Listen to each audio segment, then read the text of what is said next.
Good afternoon. In the previous lecture, we have seen the inclusion-exclusion principle. Along with that, we have seen the principle applied on two sets and also on three sets. So this is the formula for the exclusion-inclusion principle on three sets. That is, if we have sets A, B and C, then A union B union C will be equivalent to A plus B plus C minus A intersection B minus A intersection C minus B intersection C plus A intersection B intersection C. That is, these three are the ones we are adding thrice, so we are removing them, and then this part is being excluded every time we are removing these, so we have to add this part at the end. Okay, so this is the formula. Now based on this, we'll see an example. So we have a problem. From a total of 50 students, 30 know Java, 18 know C++, 26 know C Sharp, 9 know both Java and C++, 16 know both Java and C Sharp, 8 know both C++ and C Sharp, 47 know at least one language. Okay, so the total number of students is 50. So if we are drawing this in the form of a Venn diagram, then your total number of students will be represented by the rectangle. Here 50, which is the universal set. Then each of these Java, C++, C Sharp can be taken with the help of an example, with the help of a set A, B and C. So the sets will be represented as the following A, B and C. Now after that, we know that 47 know at least one language. So these entire three circles value will be 47. That is A union B union C is 47. This will be your A, B, C, and then both Java and C++ means A intersection B, A intersection C, and B intersection C. So let's see the solution. So what is the question now? How many know none of the languages? None of the languages means this part, the excluded region. And how many know all of the languages means the intersection of all the three circles, this part. Okay. So now let's see what we are taking the values. A is Java. A value is cardinality of A is equal to 30. Then the next is B, which is 18 no C++. So cardinality of B is 18. C is equal to 26. The set C cardinality is 26. A intersection B is 9. A intersection C 16. And B intersection C is 8. And A union B union C is 47. Why are we taking A union B union C as 47? Because at least one of the languages known by 47 students. So this entire area which comprises of all the three circles is equal to 47. Now the next thing is, if we want to know how many know all the languages, it will be A intersection B intersection C. So the formula is as follows. Before finding by using the formula, we will try to find this part. How many know none of the languages? So 47 know at least one language. None of the language means 47, 50 is the universal set, total number of students. So none of the languages will be equivalent to 50 minus 47, which is equal to 3. So the solution for this question is 3. Now, how many know all the languages? It means this part, the one I am coloring right now. So this part we need to find out. So we have been given the values. It can be written as 47 is equal to 30 plus 18 plus 26 minus 9 minus 16 minus 8 plus we are supposed to find this value, A intersection B intersection C. So this will be equivalent to 6. So I'll just clear this slide and you can see the final solution. So this is equivalent to 6. Okay, so this is the example problem. Similarly, we have another example which we will see right now. A total of 1232 students have taken a course in Spanish, 879 have taken a course in French, and 114 have taken a course in Russian. So let's just write the values. So Spanish course, I'll take it as A, which is equivalent to 1232. 879 have taken a course in French. So this is your B, 879. And 114 have taken a course in Russian. So this is C, 114. After that, 103 have taken a course in both Spanish and French. So A intersection B is equal to 103. And Spanish and Russian. So A intersection C is equal to 23, and French and Russian. So B intersection C is equal to 14. And then if 2092 students have taken at least one of Spanish, French and Russian. So there are 2092 students who have taken at least one of Spanish, French and or Russian. So A union B union C. When we are talking about at least one of the course, then it will be A union B union C. What is the total number? 2092. Now, how many students have taken a course in all the three languages? So we have to find A intersection B intersection C. What is the value of A intersection B intersection C? So the formula is, let me write the formula over here.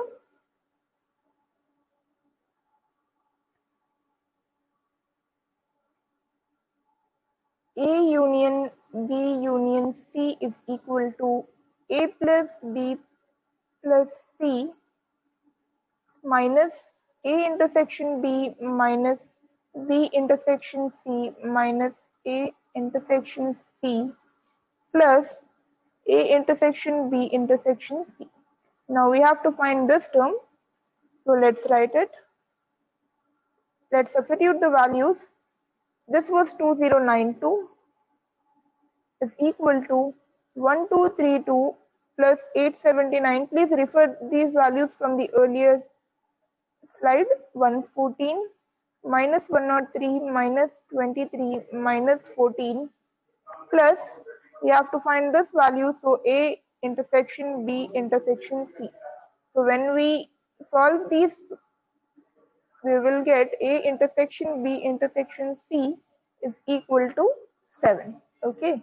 So this number of students who know all the three languages is equal to 7. So this is the solution.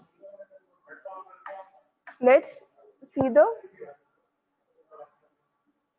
so this value we have got it as 7. Okay. Now let's see the inclusion exclusion principle for N sets. So what is the inclusion exclusion formula for the union of N sets? So we have seen by now for 2 sets, 3 sets. What is the formula for N sets? That is, this formula for N sets is basically your principle of inclusion exclusion. Principle of inclusion exclusion. So let's see that for N sets, sum of sizes of all single sets. So this formula A1 union A2 union and so on up to union of AN is basically given as, first we have to take the single sets sum. So how we were doing for 2 sets, we are writing A plus B. So similarly, if we have N sets, we have to write A1 plus A2 plus so on up to AN. After that, we have to remove the sum of sizes of all 2 set intersections. That is, we were removing minus A intersection B, minus B intersection C and so on. So we have to remove that 2 set intersection should be subtracted. Then 3 set intersections should be added.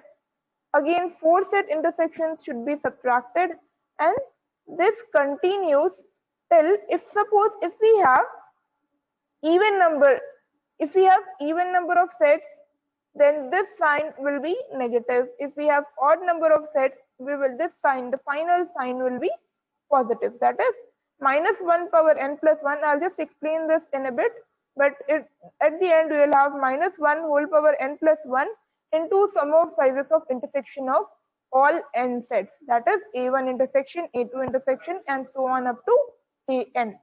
This is written by using the sigma notation as k is equal to 1 to n minus 1 whole power k plus 1 sigma intersection ai.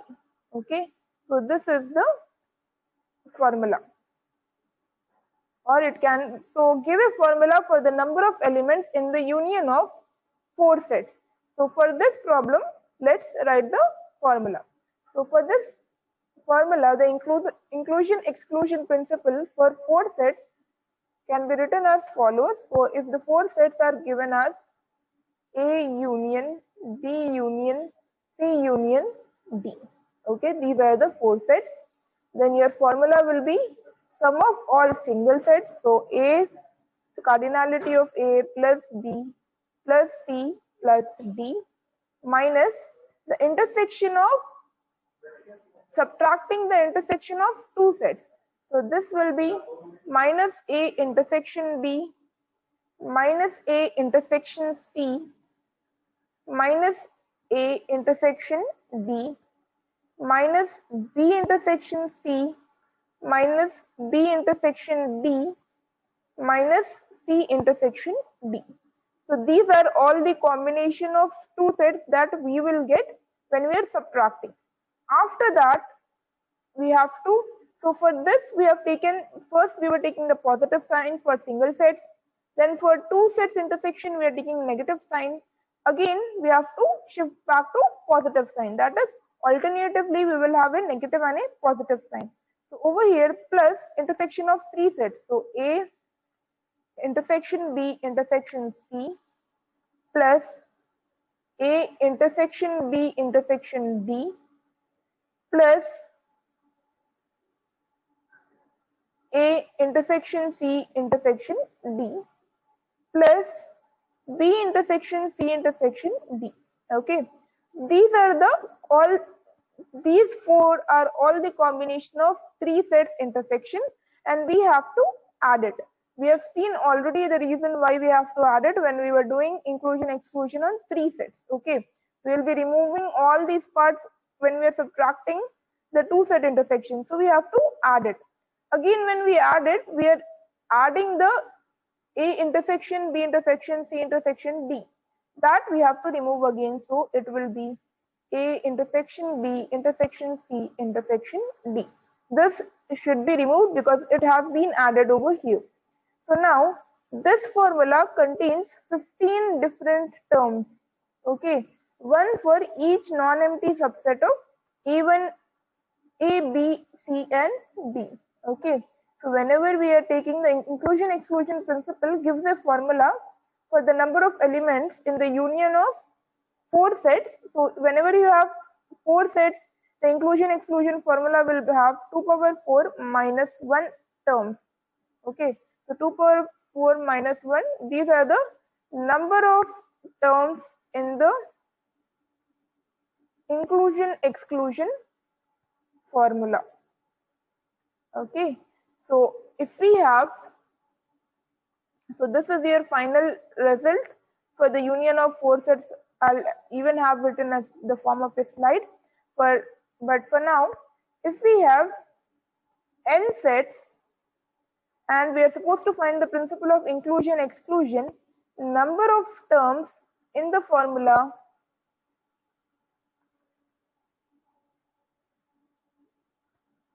will be 2 power n minus 1. So if we have 2 sets, 2 square minus 1, 3 terms, right? If we have 3 sets, then there are 7 terms. If we have 4, we will have 15 terms. Okay, so this will go on increasing exponentially. Now let's see the result a bit clearly, the union of 4 sets. So this is the formula for union of 4 sets, A plus B plus C plus D minus the intersection of 2 sets combinations. We have 6 such combinations, and then plus A intersection B intersection C, intersection is missing, plus A intersection B intersection D plus A intersection C intersection D plus B intersection C intersection D minus A intersection B intersection C intersection D. And this is the Venn diagram. next topic is applications of inclusion-exclusion principle. So before we see the applications and the formulas, let me explain you that many counting problems can be solved. So we use many counting problems can be solved using the principle. For instance, or for example, we can use this principle to find the number of primes less than a positive integers. Number of primes less than some positive integer z plus. Okay, so this is one application and it is very important. So this is also known by the name of sieve of Eratosthenes. And apart from that, we have onto functions. Many problems can be solved by counting the number of onto functions from one finite set to another. And this problem is also used to find the number of such functions. So onto functions from one set to another, that is finite set, obviously we will consider. And to find the number of total such onto functions, we use inclusion exclusion principle. Apart from that, we also have this problem which is known as the heart check problem. What is the heart check problem? The problem is basically that suppose if you are going to a movie theater and you are supposed to give your hats, every person is wearing a hat and you are supposed to give your hats at the counter, then what is the probability that no person is given the correct hat? That is, every person receives some other hat but not his own hat. Okay, so the hat is given randomly and every person who came to the movie receives some other hat apart from his own hat. Okay, so this problem, heart check problem, it is actually based on the concept of derangement. So this word is basically the opposite of arrangement. Okay, arrangement is when we arrange some object in a given order, while derangement is basically when we are arranging it in such order that a derangement is basically a permutation of object that leaves no object in its original position. That is, whenever we are arranging the objects, we arrange it in such a way that any object which is given is not in its original position. So suppose if the original position of these numbers was 1 to 3, so 1 will not be in its first place, 2 will not be in the second place, etc.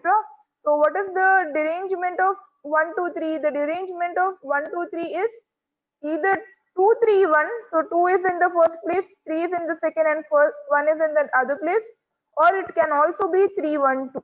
Okay, both of these are derangements, while 3 2 1 is not a derangement because 2 is in its correct position. Okay, so this is basically derangement. Now let's see. This was just an overview.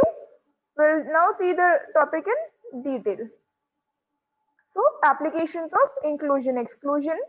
So whenever we are considering this application of inclusion exclusion, there is an alternative form which we can consider for the principle of inclusion exclusion. What is the alternative form? In particular, this form can be used to solve the problem that asks for the number of elements in a set that have none of n properties. So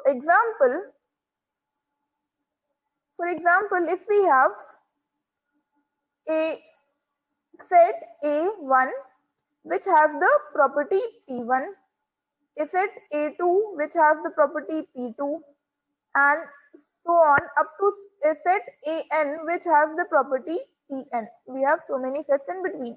Now, whenever we are solving these kind of problems, what we can do is, suppose someone is asking us the number of elements, the question is number of elements in a set that have none of the properties.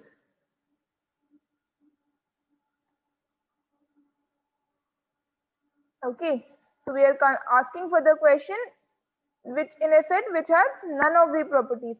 So basically, suppose if we are defining the problem, it can be given as this way. Let AI be the subset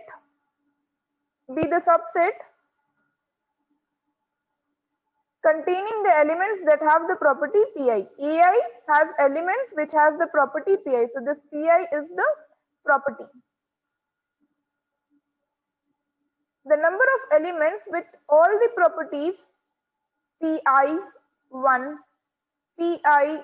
So this is their subset 2 and so on till Pik will be denoted by n of Pi1, Pi2 and so on up to Pik. Now writing these quantities in terms of sets, so AI has the property Pi, okay, so AI is a set. So the first set AI1 intersection AI2 intersection and so on up to intersection AIK. So these are the total sets A1, A2, A3. Why am I considering I? Because we are talking about some random set AI. So that is the reason I have written this AI, which will be equivalent to n of, now AI1 has the property Pi. So n of Pi1, Pi2 and so on up to Pik. If the number of elements with none of the properties P1, P2 and Pn, if you want that, then that can be written as n of P1 dash. So P1 dash denotes that it does not have the property P1. Okay. And then we have P2 dash. It does not have the property P2. And Pn dash will be the total number of elements minus the ones which have at least one of the property. So in the earlier lecture I have already told that if your set has at least one of them, then we consider the symbol union. So from the inclusion exclusion principle, what will be the formula? The formula for this n of P1 dash, P2 dash and so on up to Pn dash will be n minus A1 has the property P1, so P1 plus P2, so we'll just generally expand this formula. To understand this in a bit of detail, we will see our example of the first example that I have given. So it can be used to find the number of primes not exceeding a specified positive integer. So we'll see this example. So what is the example? We want to find, the example is find the number of primes, find the number of prime numbers. So primes over here is prime number not exceeding 100, not exceeding 100.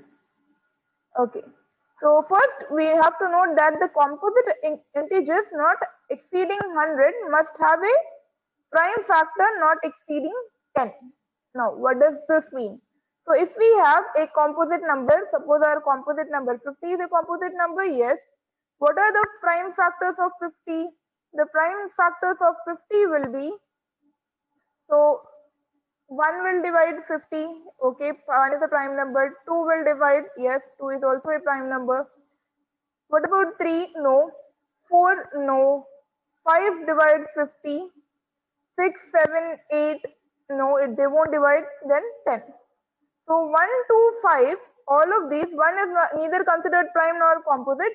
So we'll start with 2 and 5. 2 and 5, both of them are prime numbers and they are less than 10. So whenever we are talking about composite numbers, the value of the prime factors will be less than 10. Okay, similarly, if we even take 99, we will have 1, 3, then we have 9. Okay, so 3 and 9, these are the 3 is a prime factor which does not exceed 10, while 9 is composite. So 3 is a prime factor which does not exceed 10. Apart from that, after 3, all the numbers which we consider will be composite numbers. So generally, whenever we are talking, the rule is that the composite integers not exceeding 100 must have a prime factor not exceeding 10. Now, let me me write that rule actually. So the important point is composite integers not exceeding 100 must have a prime factor not exceeding 10. Now what are the prime numbers not exceeding 10 or the prime numbers less than 10? The prime numbers, let me write here, prime numbers less than 10 are given as follows. They are 2, 3, 5 and 7. So these are the prime numbers less than 10. Now what are we supposed to consider? The prime numbers not exceeding 100 are these 4 primes, and all these positive integers greater than 1 and not exceeding 100 that are divisible by none of 2, 3, 5, 7. So the number of primes not exceeding 100, so we have to find prime numbers. So the numbers which are not divisible by either 2 or 3 or 5 or 7 will be the prime number not exceeding 100. So to apply the principle of inclusion exclusion on this, so it will be solved in this way.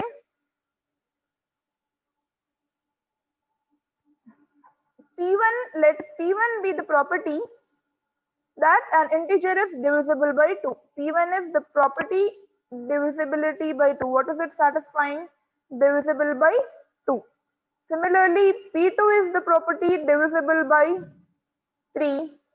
P3 is the property divisible by 5. And P4 is the property that it is divisible by 7. Thus, the number of primes not exceeding 100 is, so 2, 3, 5, 7 themselves are primes, so these are 4 numbers, plus the numbers which are not divisible. So P1 was divisibility by 2. So P1 dash will be not divisible by 2. P2 dash is not divisible by 3. P3 dash is not divisible by 5 and P4 dash is not divisible by 7. So the total numbers not divisible by 2, 3, 5, 7 plus the prime numbers themselves. Now we have to find this term. What is this term? So there are totally how many positive integers greater than 1? There are 99 integers between 1 and 100 and not exceeding 100. So we won't count 100. Now the principle of inclusion exclusion, what will be the formula? N of P1 dash, P2 dash, P3 dash, P4 dash. What are the total numbers? We have 99 numbers minus.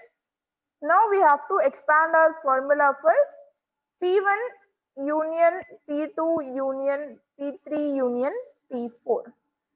Now this formula I have done it in the last lecture, that is find the principle of inclusion exclusion for 4 sets. So how was this formula? How is this formula? It can be written in the following way. So 99 minus whatever were the positive terms will become negative and vice versa. This you can easily understand. So I'll just write the formula directly. So n of P1 denotes the numbers which have the property P1. So n of P2 are the total numbers which have the property P2. In this way, n of P3 minus n of P4. After that, we were taking the intersection, if you remember, P1 intersection P2, A intersection B, B intersection C, and so on. And we had 6 terms of intersection. So now those intersection terms of 2 sets were negative. In this case, we will have them as positive because we have already having the negative sign. So plus n of the numbers which have the property both P1, P2. So I'll just write it in this way. P1, P2 plus n of P1, P3 plus n of P1, P4, n of P2, P3, n of P2, P4, and finally n of P3, P4. So these are in total 6 terms. After that, we have to take intersection of 3 sets. We'll have 4 terms of that. So what are the 4 terms? Minus.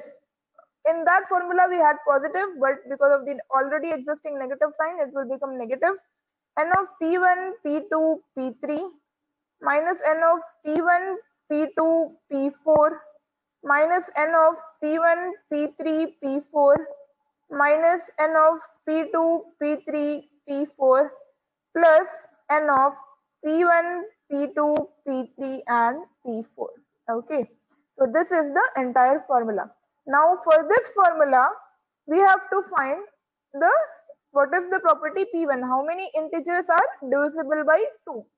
So if you remember, this was the first problem. If you had divisibility with 3 and 5 or 5 or 7, one of the problem was solved. So we'll just do it directly over here.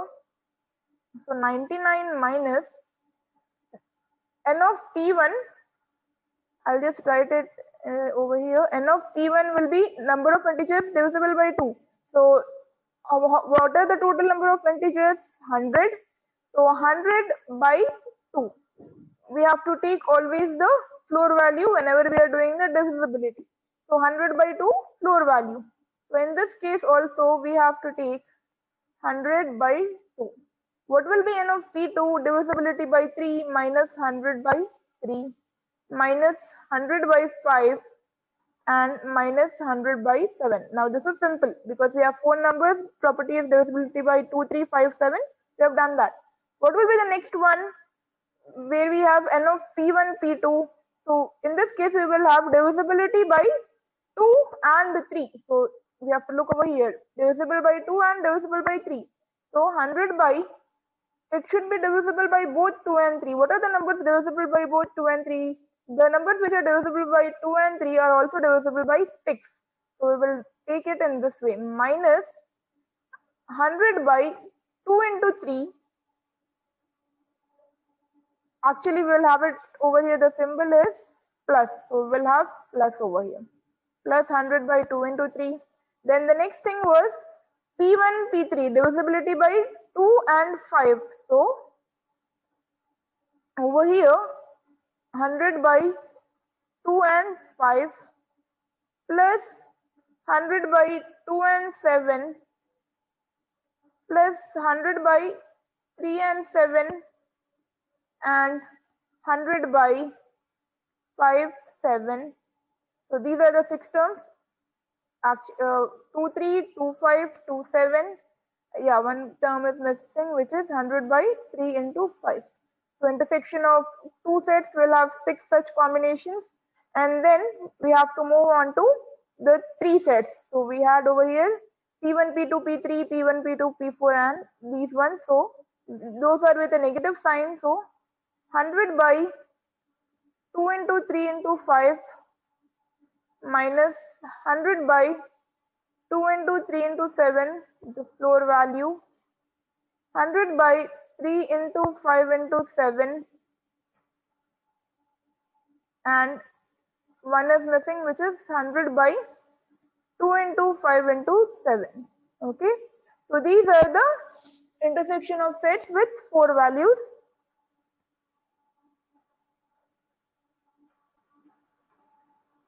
And then lastly, we will have the term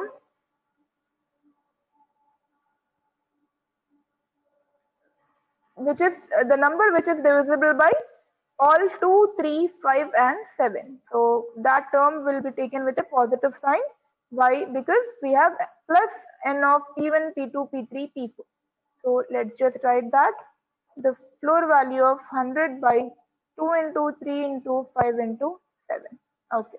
Now, how many numbers are divisible by 2? So 100 by 2 will give you 50. The floor value is 50 anyway. So 99 minus 50.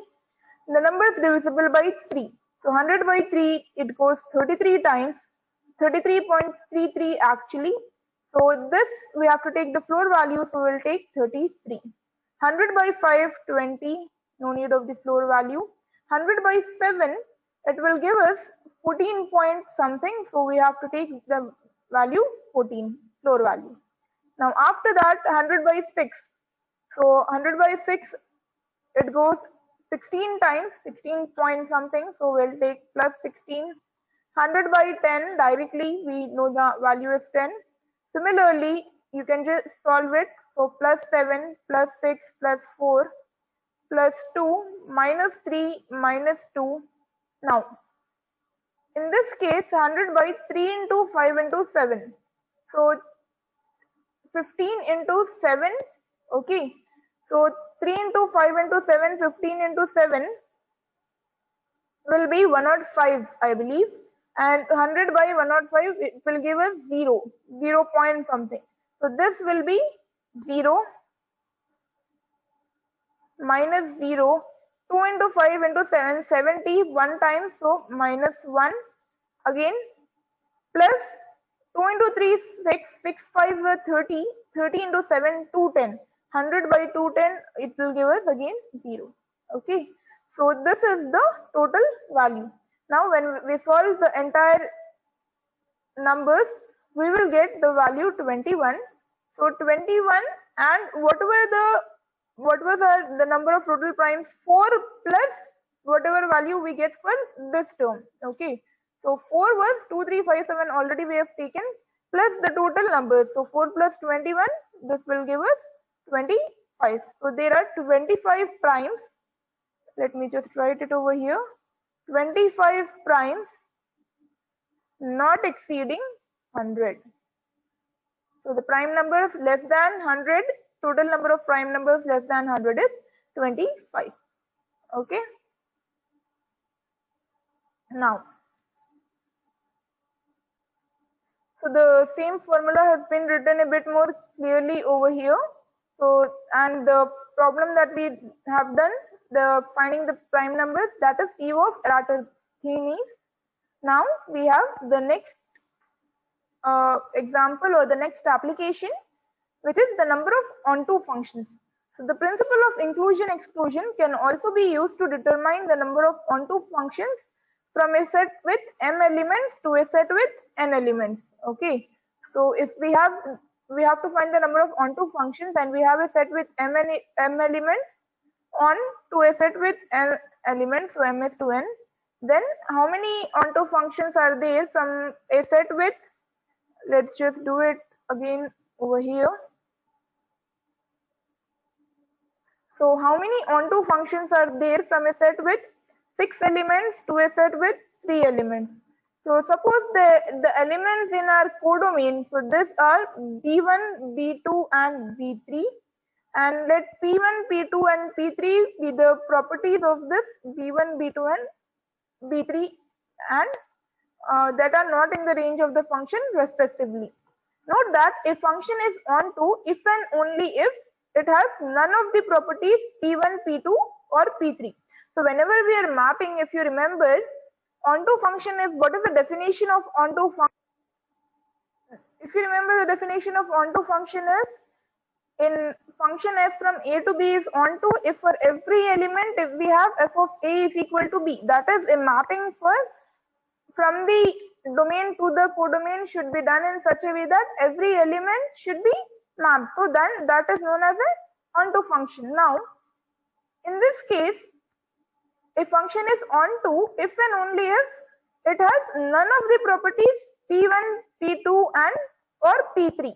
So by the inclusion-exclusion principle, we can write it in this way: n of P1 dash, P2 dash, P3 dash is written as n minus, again, n of P1 plus n of P2 plus n of P3. Over here the overall negative sign is taken, plus n of P1, P2 plus n of P2, P3 and so on. We will write it in that way. So plus n of P1, P2, and I have just taken the negative sign for those three terms and then the positive sign, alternatively negative positive if you recall.